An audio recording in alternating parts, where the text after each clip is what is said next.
Después le sigue esta parte de acá, que es el puente de Barolio o protuberancia anular, esos dos nombres. Y más arriba, esto de acá, que es el mesencéfalo, hemos hablado. La parte del encéfalo se caracteriza por tener un cerebro anterior, cerebro medio y cerebro posterior. El mesencéfalo es el cerebro medio. ¿Listo? Está prosencéfalo, mesencéfalo y rombencéfalo. Así que aquí está: cerebro anterior, cerebro medio y cerebro posterior. Médula oblongada. La médula oblongada, lo que principalmente hay que caracterizar es acá, lo que estamos viendo en esta parte. Esta es la médula espinal. La continuación hacia arriba de la médula espinal va a presentar esta dilatación. Mírenla. Esta es la médula oblongada, que en esta parte vamos a hablar de su configuración externa. ¿Qué lo caracteriza a la médula oblongada? Sus dos límites principales: un límite superior, que es este surco, que ya lo hemos visto en orígenes aparentes en cabeza y cuello. Este es el surco bulbo-pontino. Bien. El límite inferior es la decusación que hablamos con el doctor. Ahora, la médula espinal tenía una cisura media anterior. ¿Qué va a pasar con la médula oblongada? Esa cisura media anterior va a continuarse y va a terminar específicamente en una estructura que se denomina agujero ciego. Pero hay agujero ciego en la lengua, hay agujero ciego en el frontal, hay agujero ciego en la médula oblongada. Así que siempre es necesaria esa especificación, ¿no? Agujero ciego de la médula oblongada. ¿Qué caracteriza a la médula oblongada? Estas dos estructuras de acá, esta y esta. Las pirámides, donde sí estoy mencionando acá los fascículos córtico-espinales, porque vamos a hablar de prácticamente todo su trayecto de estos fascículos específicamente. Y es lo importante, las pirámides, ¿qué característica tienen estas pirámides de acá? Que van a contener el descenso de los fascículos córtico-espinales. Ahora, esta es la clave. Esta es cara anterior de la médula oblongada, descrita. Esta es la cara lateral. En la cara lateral, a diferencia de la médula espinal, la médula oblonga va a presentar esta prominencia. A esta se la denomina oliva, que en su profundidad va a tener, como se ve aquí entre paréntesis, el núcleo de la oliva. ¿Por qué es importante esta? Pregunta del doctor Liendo, regalito. ¿Qué nervio se origina en el surco preolivar? Exacto. Surco preolivar o surco anterolateral o surco del hipogloso. El único. Tienes a la oliva, anteriormente a la oliva, el surco preolivar. Origen aparente del hipogloso. Posteriormente a la oliva, tenemos el surco retroolivar o surco posterolateral, donde vamos a ir hablando de los orígenes aparentes de otros nervios. Justo, aquí está. Esta de acá es la oliva, aquí está el surco preolivar. Vamos a ir viendo los nervios, y esto van a ir comprendiéndolo, mientras vamos a ir subiendo de la médula oblongada, puente y mesencéfalo. De igual manera vamos a ir ascendiendo con los pares craneales. Ahora estamos empezando a hablar del 12º par craneal, que está en el surco preolivar. En el surco retroolivar están los otros tres. ¿Cuáles son? El glosofaringio, el vago o neumogástrico y el accesorio. Todos esos, los filetes radiculares de estos, se originan en este surco de acá, en el surco retroolivar. Suficiente aclaración. ¿Qué es esto? Esto es cara posterior de la médula oblongada. Seguimos en configuración externa. Esta imagen de acá es un corte transversal de médula oblongada. No, este es un corte transversal de médula espinal, pero lo estoy utilizando porque igual la misma descripción se realiza en médula oblongada, pero solamente en su mitad inferior. ¿Qué caracteriza a la mitad inferior de la médula oblongada? Lo que ya se ha descrito en médula espinal, que tiene un surco posterior, un surco posterolateral o retroolivar, y donde entre el surco posterolateral y el surco medio posterior va a estar todo esto. Ese es el cordón posterior. El cordón posterior está dividido por esto, por el surco intermedio posterior, y tiene dos fascículos que ya se mencionaron. ¿Cuáles?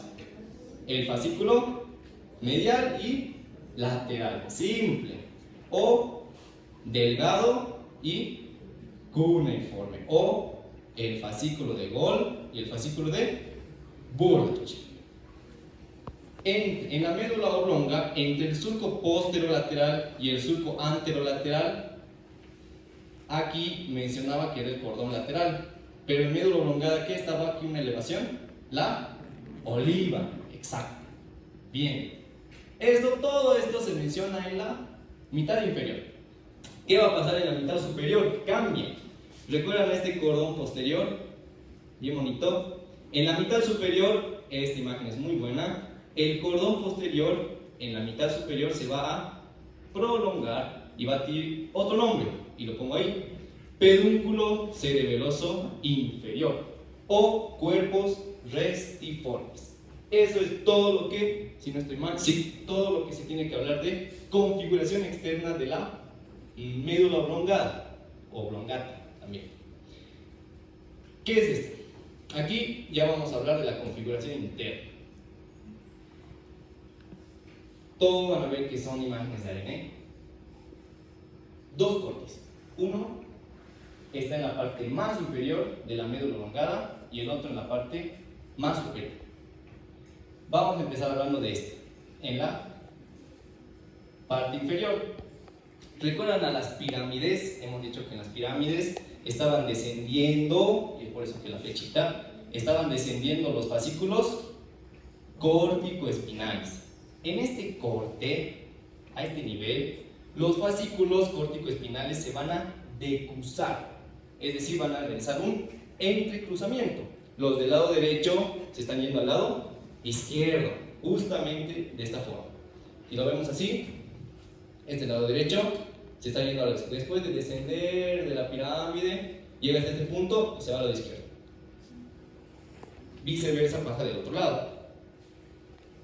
En el otro corte transversal, en la parte superior, es diferente, porque recuerdan a los fascículos delgado y cuneiforme. En su profundidad van a tener núcleos. ¿Qué nombres tienen? Fácil: núcleo delgado de Gold y cuneiforme de Burch. Estos núcleos van a originar fibras. Estas fibras, que igual se están decruzando. El decruzamiento que hemos visto aquí arriba es un decruzamiento motor, pero este es sensitivo.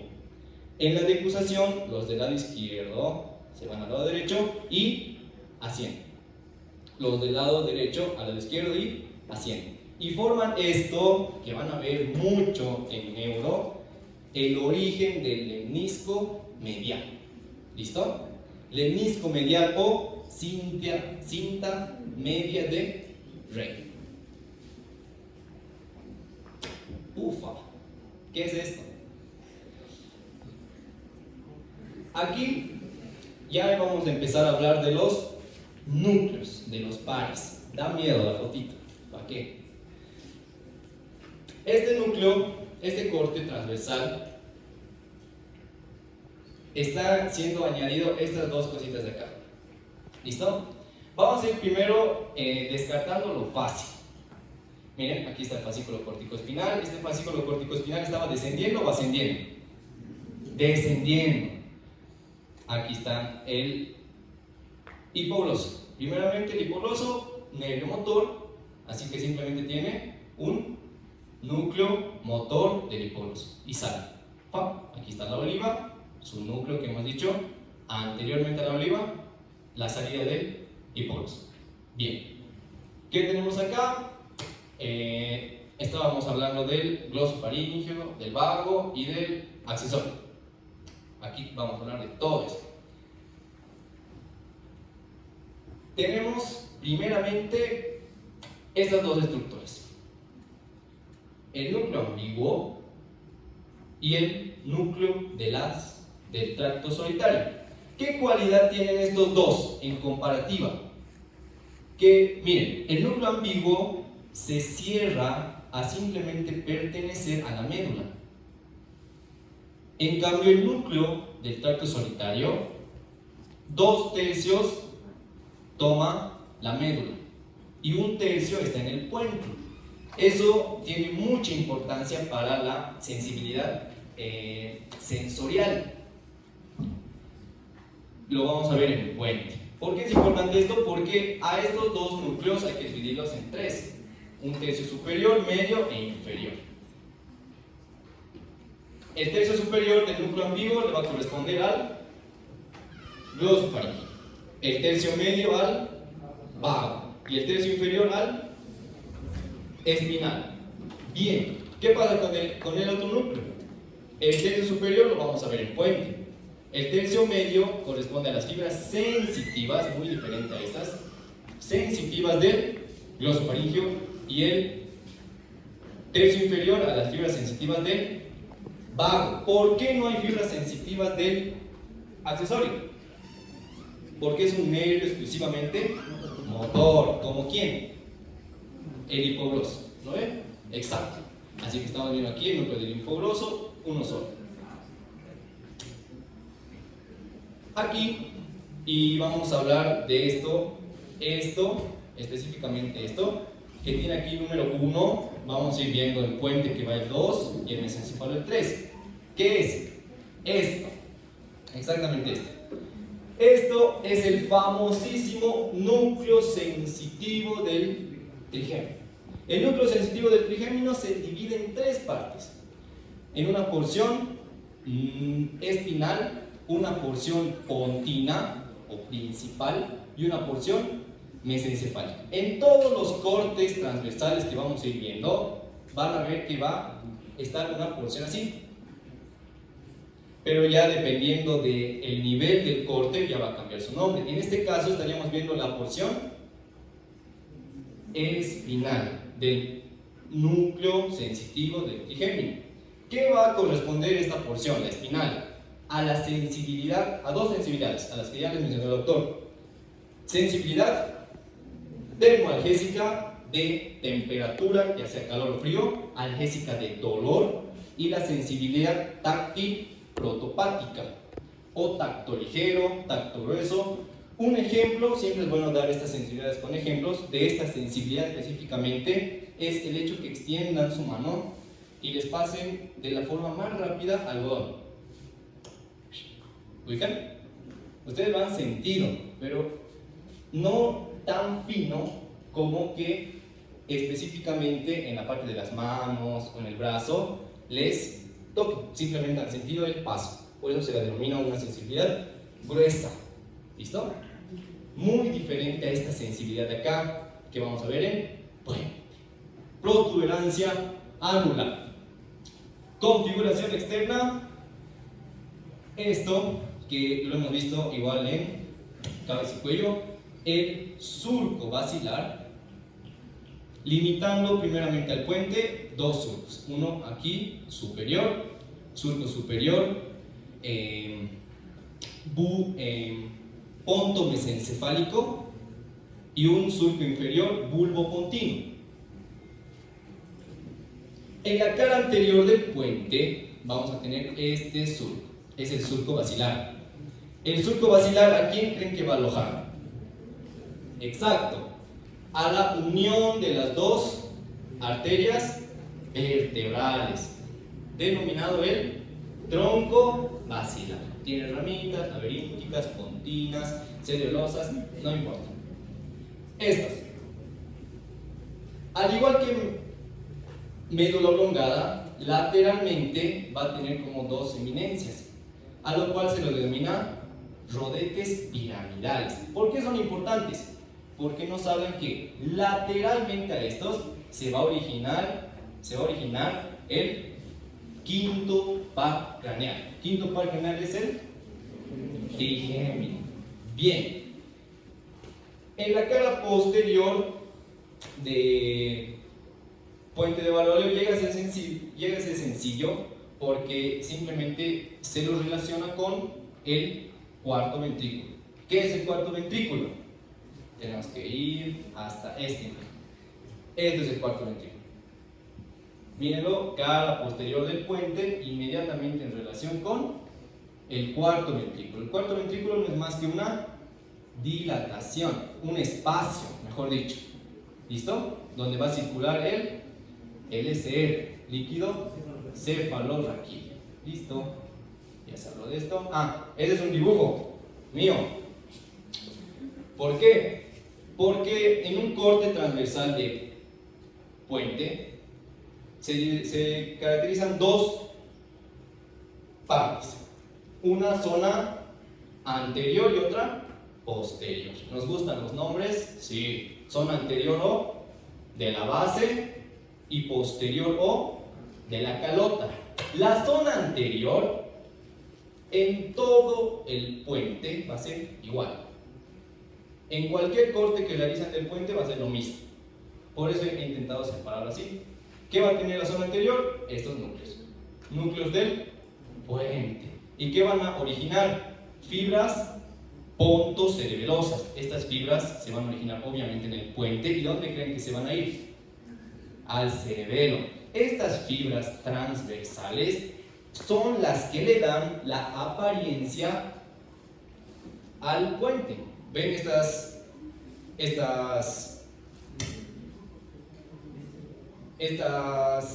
esta característica que tiene la cara anterior?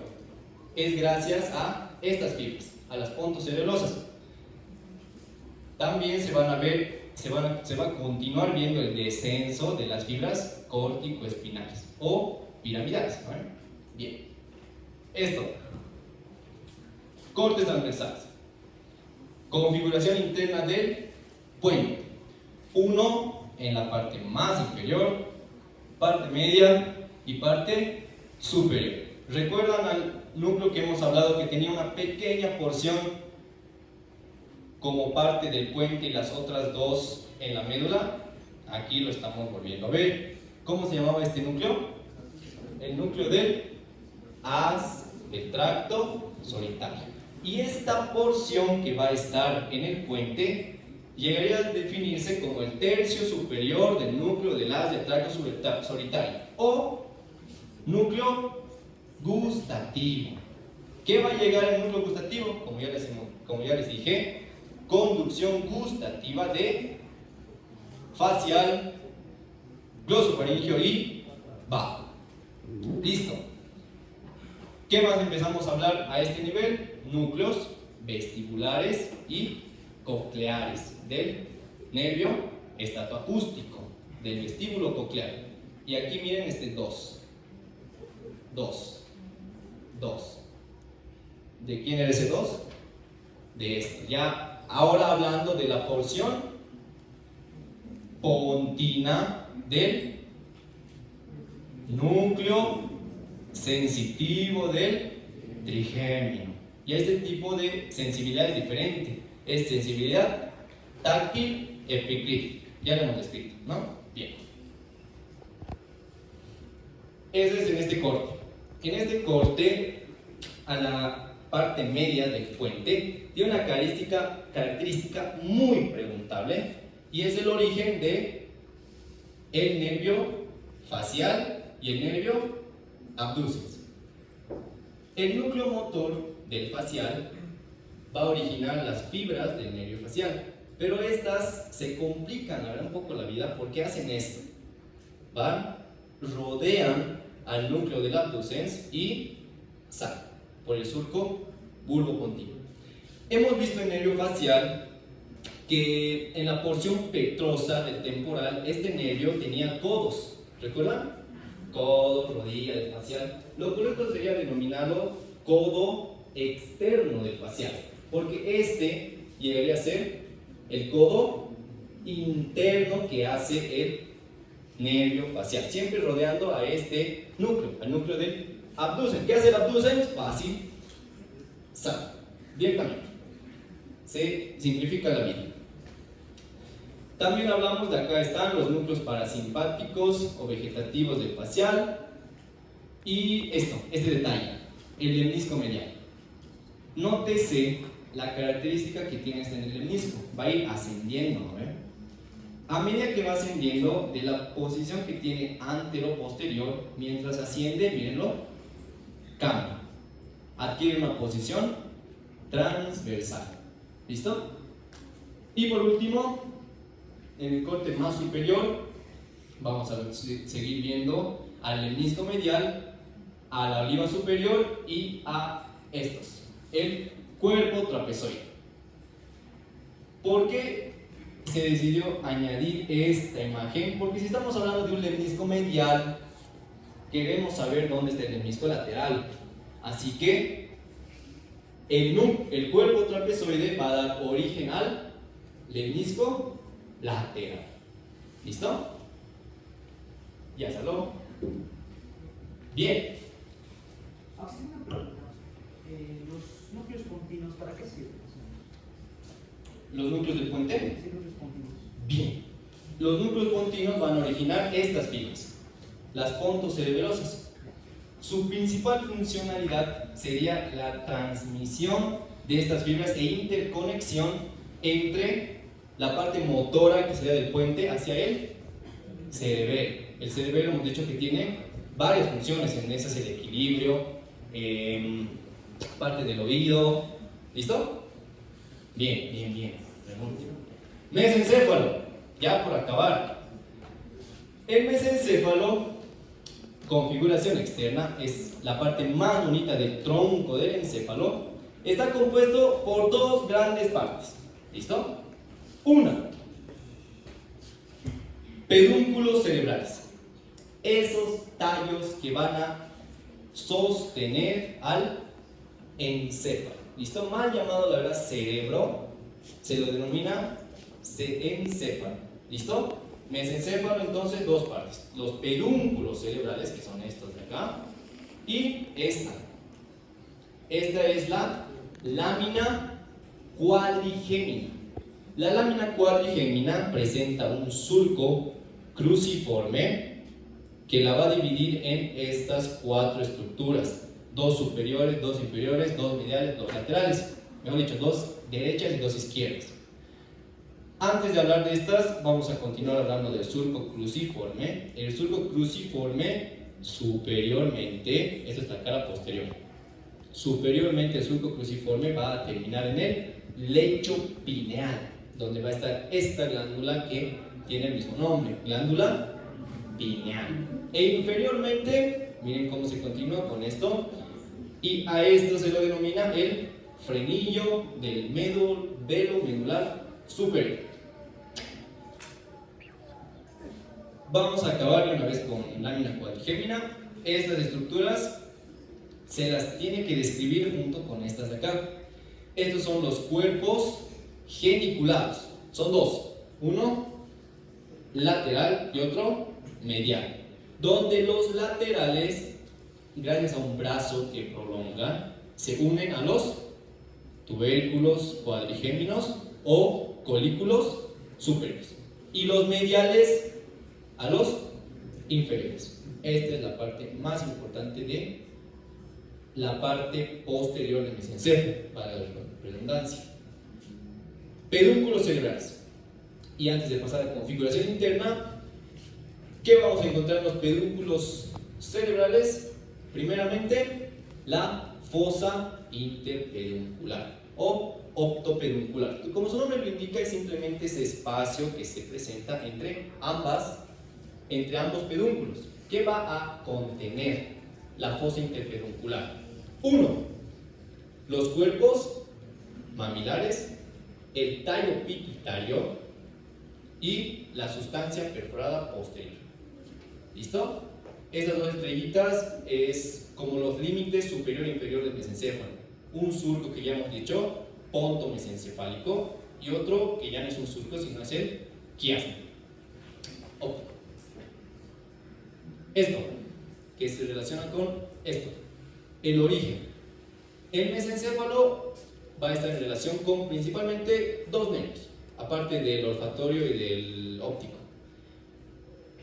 El tercer par craneal, que miren, está originándose de la fosa interpeduncular.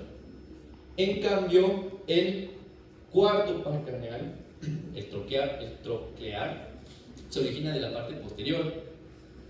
¿Qué característica tienen estos nervios? Esta de acá.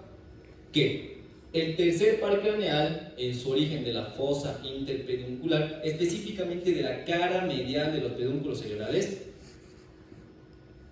pasan entre dos arterias. Preguntar, las arterias cerebrales posteriores, que son las ramas terminales de la basilar, del tronco basilar, y las arterias cerebelosas superior. ¿Qué hace el cuarto par craneal, el troclear? Simplemente rodea a los pedúnculos cerebrales. ¿Listo? ¿Qué son estas estrellitas? Son estas acá. Lo importante es esto. Si estamos hablando de una sustancia perforada posterior, algo la tiene que estar perforando. Así que por eso puse esto, que estas arterias de acá son las que ingresan por ahí y son las arterias centrales posteromediales. Ya estas son detalles que rodean. De igual manera, el mesencéfalo se divide como el puente en la parte anterior y la parte posterior. La parte anterior, zona anterior o del pie, y zona posterior o de la calota. Esto sucede lo mismo que en puente. La zona posterior es la que cambia, en cambio la anterior es la que se mantiene constante en cualquier nivel que se haga de corte transversal del mesencéfalo. ¿Y qué se va a encontrar acá? Fascículos que simplemente es importante nombrarlos. El fascículo córtico espinal, que ya lo hemos mencionado 4 veces, va descendiendo desde acá, específicamente desde la corteza cerebral, como dijo el doctor, ¿no? Área 4 y 6 de Broca. Desciende, córtico espinal, ya hemos dicho todo. Se añaden estos dos fascículos frontopontinos y temporopontinos. Tenemos esta, la sustancia negra o locus niger. Y esta es, si no estoy mal, la última diapositiva. Cortes transversales del mesencéfalo, donde ¿qué característica tiene? Sinceramente la más bonita, que uno está a nivel de los tubérculos cuadrigéminos inferiores y el otro a nivel de los superiores. ¿Cambia en algo esto? Sí, demasiado. Porque primeramente lo que se va a observar es que a nivel de los tubérculos cuadrigéminos superiores vamos a hablar de estos, de los núcleos del óculomotor, de lo que hemos visto salir, ahora estamos viendo su origen. Núcleos de oculomotor que aparte de estos tienen otros núcleos que son accesorios al oculomotor. Están el núcleo intersticial, el núcleo comisural posterior y el núcleo ilioconstrictor de Edinger-West. Lo importante es eso a este nivel en el tubérculo cuadrigémino superior, y en el tubérculo cuadrigémino inferior se observan las vías, los lemniscos, y creo que eso me olvidé añadir que aquí también estaría la última porción de esto, ¿a ver? La porción mesencefálica de el núcleo sensitivo del, sensibilidad propioceptivo profunda. ¿Qué es la sensibilidad propioceptivo profunda? Yo, sinceramente, siempre me acuerdo con este ejemplo. Si ustedes ahora mismo cierran sus ojos, cierren sus ojos. Ahora extiendan sus brazos hacia adelante. Todos. Cierren, pero cierre, no está cerrando.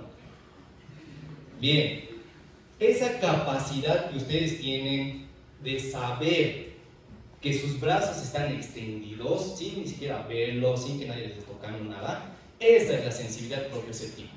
¿Listo? Así que, si no hay más, gracias. Eso es todo.